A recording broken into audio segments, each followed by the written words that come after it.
नमस्कार, मैं रचना शर्मा चढ़ती कला टाइम टीवी देख रहे सभी दर्शकों का स्वागत करती हूं। आप देख रहे हैं हिंदी टॉप न्यूज।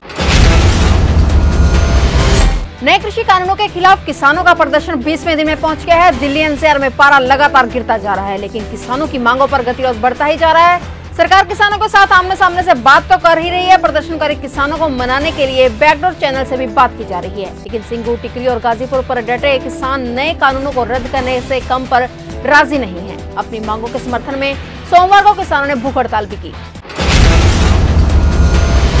कांग्रेस नेता राहुल गांधी ने किसानों के आंदोलन पर मोदी सरकार पर हमला किया है। राहुल गांधी ने ट्वीट कर कहा है कि इस सरकार के लिए असहमति जताने वाले छात्र एंटी नेशनल हो जाते हैं, देश के जिम्मेदार और चिंतित नागरिक अर्बन नक्सल हो जाते हैं और प्रवासी मजदूरों को कोरोना का वाहक कहा जाता है। बलात्कार के पीड़ितों का कोई अस्तित्व नहीं है। विरोध प्रदर्शन करने वाले किसान खालिस्तानी हैं और क्रोनी कैपिटलिस्ट उनके सबसे अच्छे मित्र हो जाते हैं। केंद्रीय मंत्री नितिन गडकरी ने कहा है कि उनकी सरकार किसानों को संवाद के जरिए समझाएगी और बातचीत के जरिए इस गतिरोध का रास्ता निकलेगा। केंद्रीय मंत्री ने यह भी कहा है कि अभी कृषि मंत्री और वाणिज्य मंत्री किसानों के साथ बातचीत कर रहे हैं। अगर उन्हें किसानों से बात करने के लिए कहा जाएगा तो निश्चित रूप से वे खुद किसानों से बातचीत करेंगे। सामाजिक कार्यकर्ता अन्ना हजारे के आंदोलन में शामिल होने पर केंद्रीय मंत्री नितिन गडकरी ने कहा है कि उन्हें नहीं लगता है कि अन्ना हजारे आंदोलन में शामिल होंगे। सरकार ने किसानों के खिलाफ कुछ नहीं किया है, ये किसानों का अधिकार है और वे किसी उपज को मंडी में बेचें या व्यापारी को बेचें या फिर किसी और को। उन्होंने कहा कि कुछ लोग किसानों को भ्रमित करने की कोशिश कर रहे हैं, ये गलत है। किसानों को इन सभी कानूनों को समझना चाहिए।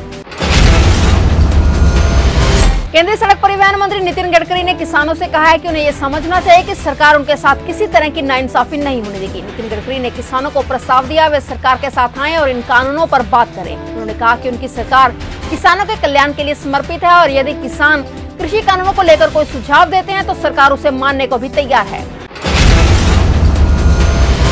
कृषि कानूनों के विरोध के बीच प्रधानमंत्री नरेंद्र मोदी आज कच्छ में बसे सिख किसानों से मुलाकात करेंगे। पीएम मोदी आज कच्छ के दौरे पर हैं। कच्छ जिले की लखपत तालुका में और इसके आसपास मिलाकर करीब 5000 सिख परिवार रहते हैं। नए कृषि कानूनों के विरोध में हजारों किसान पिछले 2 सप्ताह से भी अधिक समय से दिल्ली की सीमाओं पर विरोध प्रदर्शन कर रहे हैं। ऐसे में माना जा रहा है कि पीएम की किसानों से इस मुलाकात के जरिए सिख समुदाय और किसानों को संदेश देने की कोशिश की जाएगी।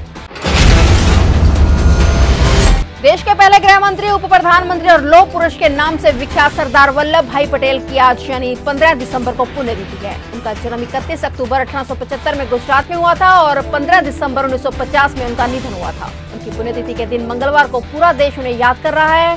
इस बीच प्रधानमंत्री नरेंद्र मोदी और गृह मंत्री अमित शाह ने भी उन्हें श्रद्धांजलि देकर नमन किया है।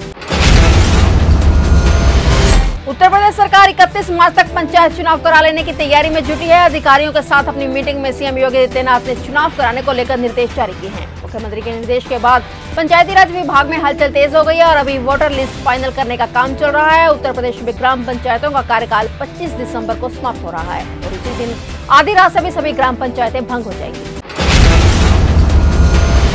आखिरकार मध्य प्रदेश में 10वीं और 12वीं की कक्षाएं खुलने का रास्ता साफ हो गया है। सरकार ने इन दोनों कक्षाओं को 18 दिसंबर से खोलने का ऐलान कर दिया है। स्कूल शिक्षा मंत्री इंदर सिंह परमार ने स्कूली शिक्षा विभाग की समीक्षा बैठक ली और इससे तय किया गया कि 10वीं और 12वीं की कक्षाएं 18 दिसंबर से नियमित रूप से पूरे निर्धारित समय तक के लिए संचालित होंगी। बोर्ड परीक्षाओं को ध्यान में रखते हुए ही यह इन कक्षाओं को शुरू करने का फैसला लिया गया है। भारत में महामारी की चपेट में आकर 1,43,000 से ज्यादा मरीजों की जान जा चुकी है, लेकिन अब संक्रमण की रफ्तार काबू होती दिखाई दे रही है। वहीं भारत में भी अब वायरस के खात्मे की शुरुआत होने वाली है। सीरम इंस्टीट्यूट ऑफ इंडिया के सीईओ अदार पूनावाला का दावा है कि उनकी कंपनी को इस महीने के अंत तक वैक्सीन के इमरजेंसी इस्तेमाल की इजाजत मिल सकती है। इसके अलावा भारत बायोटेक और फाइजर इंडिया में भी भारत में वैक्सीन की रेस में आगे चल रहे हैं। और अपडेट्स लेकर फिर से हाजिर होंगे क्योंकि समाचार का सिलसिला यहाँ कभी नहीं थमता।